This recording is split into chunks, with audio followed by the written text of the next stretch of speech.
ताकत आवाज में नहीं, अपने विचारों में रखो, क्योंकि फसल बारिश से होती है, बाढ़ से नहीं। ताकत आवाज में नहीं, अपने विचारों में रखो, क्योंकि फसल बारिश से होती है, बाढ़ से नहीं। हेलो दोस्तों, नमस्कार। मैं बाला हितेश आप सभी का करंट विद हितेश पर हार्दिक स्वागत करता हूँ। आने वाली एसएससी एमटीएस के लिए महत्वपूर्ण सेशन में हम बात करेंगे महत्वपूर्ण क्वेश्चन। पहला क्वेश्चन की शुरुआत करते हैं। चलिए शुरू करते हैं। खो खो की प्रत्येक टीम में खिलाड़ी की संख्या कितनी होती है? इसका राइट आंसर है, साथी याद रखना है, 12। चलिए बात कर ले 7 खिलाड़ी।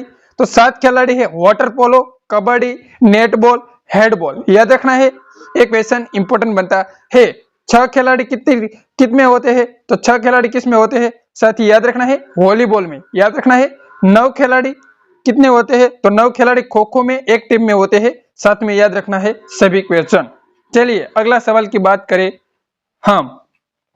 भारतीय संविधान का कौन सा अनुच्छेद संघ की कार्यपालिका शक्ति से संबंधित है?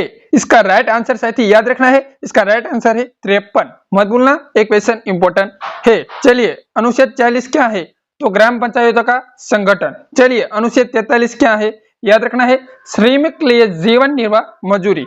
अनुच्छेद 54 क्या है? तो राष्ट्रपति का चुनाव। साथ में याद रखना है, एक क्वेश्चन इंपोर्टेंट है। चलिए एक्सप्लेन करें अनुच्छेद 43 क्या है।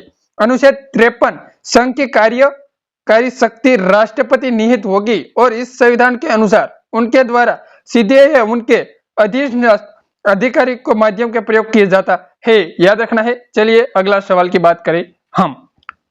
आगा खान प्लेस भारत में किस राज्य में स्थित है? बताइए, आगा खान प्लेस भारत का किस राज्य में स्थित है?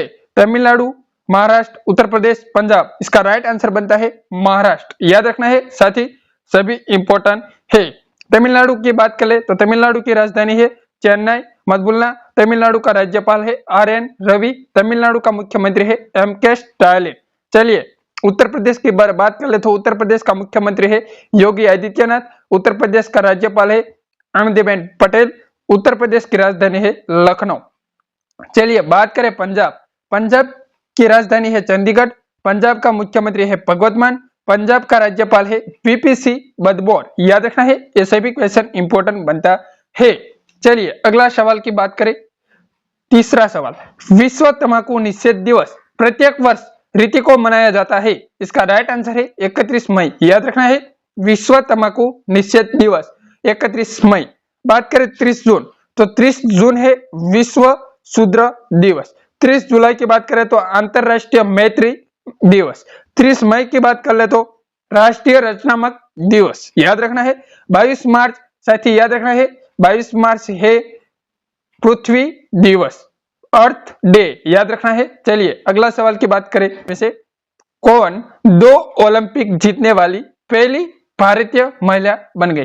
साथी याद रखना है, 2 ओलंपिक पदक जीतने वाली भारतीय पहली महिला कौन है? तो याद रखना है पीवी सिंधु। मत भूलना। चलिए हेमा दास को हम कहते हैं, क्या कहते हैं? सभी साथी को आना चाहिए तो ढींग एक्सप्रेस भी नाम जाना जाता है। याद रखना है। साइना नेहवाल किस रमत साथ जुड़ी है? तो याद रखना है भारतीय बैडमिंटन खिलाड़ी। याद रखना है। मनिका बत्रा की बात कर ले तो भारतीय टेबल टेनिस खिलाड़ी। साथी याद रखना है, ये सभी क्वेश्चन इंपोर्टेंट बनता है। चलिए अगला सवाल की बात करें। निम्नलिखित में से किस सबसे शक्तिशाली सोल शासक माना जाता है? निम्नलिखित में से किसको सबसे शक्तिशाली सोल शासक माना जाता है? इसका राइट आंसर है राजाराज प्रथम। मत भूलना, एक क्वेश्चन इंपोर्टेंट है, एक क्वेश्चन प्रीवियस ईयर्स क्वेश्चन है। चलिए अगला सवाल की बात करें। भारतीय संविधान का रीति संघ राज्य क्षेत्र प्रशासन से संबंधित है। अनुच्छेद 239 इसका राइट आंसर है। चलिए अगला सवाल की बात करें। भारत का पहला राज्य कौन सा जिसे हर घर में 7 वर्षा जल संग्रहण ढांचा का बनाना आवश्यक कर दिया था? क्या साथी आंसर बनता है? इसका राइट आंसर कमेंट बॉक्स में कमेंट करना है। भारत का पहला राज्य कौन सा है कि जल हर घर में 7 वर्षा जल संग्रहण ढांचा का बनाना आवश्यक कर दिया? इसका राइट आंसर है तमिलनाडु। तमिलनाडु की राजधानी बोले तो क्या है साथी? याद रखना है चेन्नई। केरल की राजधानी याद रखना है तिरुवन्नम। गुजरात की राजधानी गांधीनगर और राजस्थान की राजधानी सभी साथी को आना चाहिए जयपुर। चलिए अगला सवाल की बात कर ले। 9वां सवाल, हॉकी मैदान का आयाम क्या है? बताइए साथी, इसका राइट आंसर क्या है? हॉकी मैदान का आयाम क्या है? तो 51.4 × 5 मीटर। याद रखना है 51.4 × 5 मीटर, याद रखना है। चलिए 10वां सवाल की बात करें। निम्नलिखित में से कौन सा नृत्य मंदिरों को समर्पित है और पहले शीर्षना में जाना जाता था? याद रखना है। इसका राइट आंसर है भरतनाट्यम। इसका राइट आंसर बनता है। चलिए बात करें, सबसे पुराना शास्त्रीय नृत्य में आता है भरतनाट्यम, मत भूलना। शास्त्रीय नृत्य का जनक है शंकरदेव, याद रखना है। कथकली केरल में, याद रखना है। कथक उत्तर प्रदेश में और मणिपुर साथ में याद रखना है। सतरिय असम में, ओडिशा में, मोहिनीअट्टम केरल में। साथ ही याद रखना है ये सभी क्वेश्चन इंपॉर्टेंट है एग्जाम से रिलेटेड। चलिए अगला सवाल की बात करें। सर्व शिक्षा अभियान किस वर्ष में शुरू किया गया था? बताइए साथी, इसका राइट आंसर क्या है? सर्व शिक्षा अभियान किस वर्ष में शुरू किया गया था? तो 2001 इसका राइट आंसर है। RTE अधिनियम 2009 किस अनुच्छेद तरह स्कूल प्रबंध समिति के गठन करने के लिए प्रावधान बनाया गया है? साथी मित्र याद रखना है अनुच्छेद 21 इंपॉर्टेंट है क्योंकि एक क्वेश्चन प्रीवियस ईयर्स क्वेश्चन है। चलिए 13वां सवाल की बात करें। 2005 में किशोर अवस्था शिक्षा कार्यक्रम रीति द्वारा शुरू किया गया था। बताइए 2005 में किशोर अवस्था शिक्षा कार्यक्रम रीति द्वारा शुरू किया गया, तो मानव संसाधन विकास मंत्रालय द्वारा आ कार्यक्रम शुरू કરવામાં આવેલ છે शिक्षा कार्यक्रम, मत भूलना, एक क्वेश्चन इंपॉर्टेंट है। चलिए अगला सवाल की बात करें।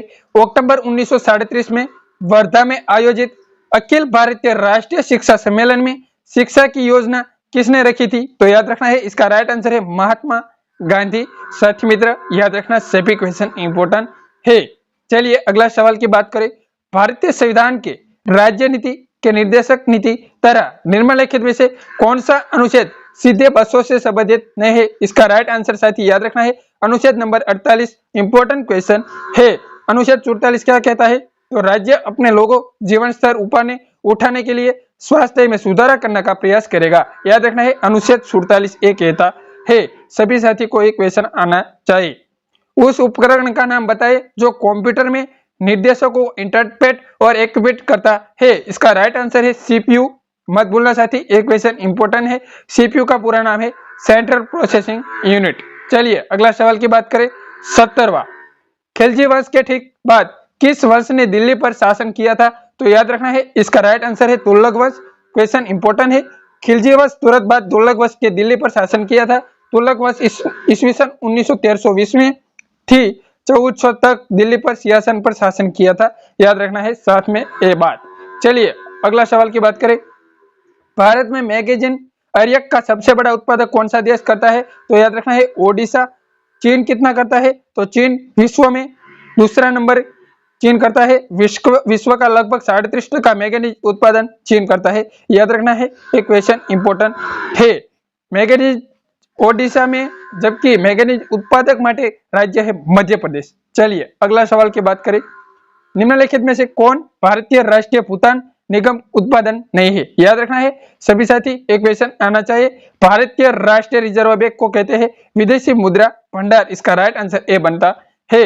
चलिए साथी कैसा लगा वीडियो बताइए, पसंद आए तो लाइक शेयर सब्सक्राइब करना न भूलिए। जय हिंद, वंदे मातरम साथियों।